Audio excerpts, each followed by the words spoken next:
दिल टूट जाएगा जब पता चलेगा कि अपना समोसा भारतीय नहीं।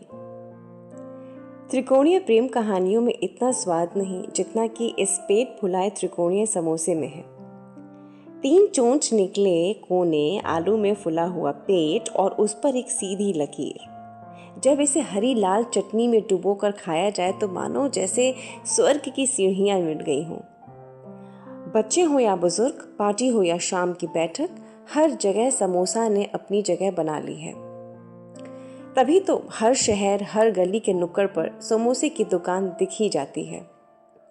ये समोसा देखने, सुनने और खाने में उतना ही भारतीय लगता है जितना कि आप और हम।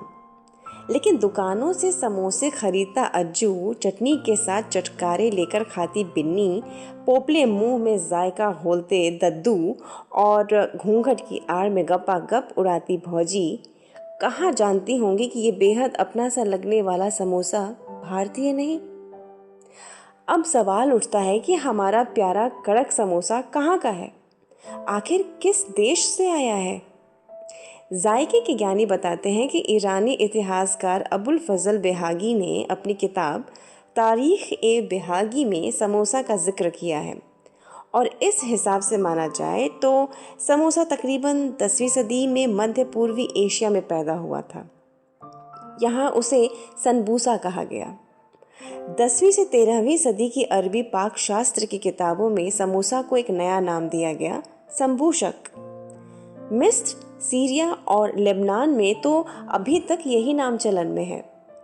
समोसा अपने जन्म स्थान से जगह जगह घूमा और नए नाम पाता गया। नेपाल ने सिंगोड़ा कहा, म्यांमार ने समूसा, मध्य एशिया ने समसास, पुर्तगाल ने चुमकस, अफ्रीका ने संबूसा, इजराइल ने संबूसक और भारत का तो आप जानते ही हैं, समोसा।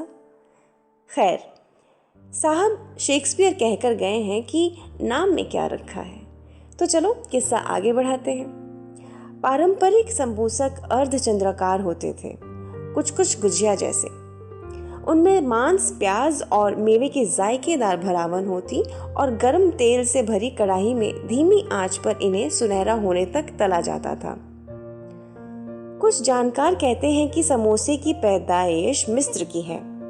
इसके पिरामिड नुमा आकार को देखकर ये मान लेने का मन करता है कि मिस्टर समोसा मिस्र में ही जन्मे होंगे। यकीन नहीं आ रहा तो पिरामिड और समोसे की फोटो एक साथ रखकर देख लीजिए। पिरामिड में समोसा और समोसे में पिरामिड नजर आएगा। वो 14वीं सदी का वक्त था। मध्य पूर्वी एशिया से कुछ व्यापारी दक्षिण एशिया आए और उनके साथ 3 कोनों पर लुढ़कता बुढ़कता हुआ भारत चला आया ये लजीज समोसा। ये वो आलू वाला समोसा नहीं बल्कि मांस, प्याज और मेवे वाला समोसा था। अब चटक जायके के भारतीय प्रेमी समोसा को अपने पेट में जगह ना दे, ऐसा हो ही नहीं सकता। तो हुआ ये कि उस दौरान ये आम से लेकर खास तक की सबसे पसंद बन गए। इसे शाही व्यंजनों में जगह दे दी गई। 14वीं शताब्दी में ही अरबी यात्री, विद्वान और लेखक इब्न बतूता भारत आए थे। उन्होंने यहाँ की सबसे पहले समोसा का स्वाद चखा। मोहम्मद बिन तुगलक के दरबार में उनकी शाही खातिरदारी समोसे से की गई और इसके जायके के वो इस तरह मुरीद हुए कि अपनी यात्रा संस्मरण में समोसे का जिक्र ही कर डाला। उन्होंने बाकायदा लिखा कि कैसे कीमा के साथ बादाम, पिस्ता और अखरोट वाला संबूशक उन्हें परोसा गया। कुछ तो बात थी इस संबूशक यानी समोसे में। उसका जायका सूफियाना कवि अमीर खुसरो की जबान पर चढ़ बैठा और उन्होंने तो एक पहेली ही कह डाली, समोसा क्यों नहीं खाया, जूता क्यों नहीं पहना। जिनका जवाब था क्योंकि तला नहीं था। इसके अलावा 16वीं शताब्दी के मुगल कालीन दस्तावेज आईने अखबरी में भी समोसा का जिक्र मिलता है। ये तो हो गई उस समोसे की बात जो लंबे सफर के बाद भारत आया और यहीं का होकर रह गया। अब बाहर से इतने प्यारे होते हैं कि किसी को भी अपने अनुसार ढाल लेते हैं। सो भारत के शाकाहारी बंधुओं ने कीमे की जगह मसालेदार आलूओं को दे दी। आलू का भी अपना किस्सा है।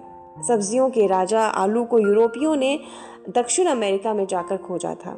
वहाँ आलू जैसी दो प्रजातियाँ मिली, एक शकरकंद जिसे मूल अमेरिकी बटाटा कहते थे और दूसरा आलू जिसे पापा कहकर पुकारा जाता था। फिर कुछ ऐसा हुआ कि ये बटाटा नाम आलू को मिल गया। दरअसल हुआ यूं कि सन 1597 में अपने ज़माने के जाने माने वनस्पति वैज्ञानिक जॉन जेरार्ड ने गलती से पापा को बटाटा कह दिया। जो हुआ भला हुआ, वरना कितना अजीब लगता आलू को पापा पुकारना। खैर, आलू उर्फ बटाटा 16वीं सदी में भारत आया। पुर्तगाली व्यापारी अपने साथ आलू लेकर आए। भारत में आलू को सबका फेवरेट बनाने का credit governor general Warren Hasting को जाता है। कुल मिलाकर ये हुआ कि 18वीं शताब्दी तक आलू पूरे भारत का प्रिय बन गया और शाकाहारी समोसे में मांस की जगह चटपटा आलू भरा जाने लगा। आलू भी विदेशी, समोसा भी विदेशी, लेकिन इसे प्यार करने वाले 100% देसी थे।